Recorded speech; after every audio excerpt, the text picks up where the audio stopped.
ஆண்டவருக்குள் நேர்மையுடன் வாழுங்கள். தந்தை, மகன், தூய ஆவியின் பெயராலே ஆமேன்.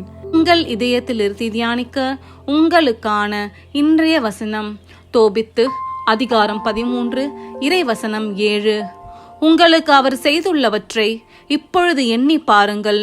நீதியின் ஆண்டவரை போற்றுங்கள், வாயார அவரை அறிக்கையிடுங்கள், என்றும் உள்ள மன்னரை ஏத்தி போற்றுங்கள். ஜெபம். நீதியின் ஆண்டவரே, உம்மை போற்றுகின்றோம்.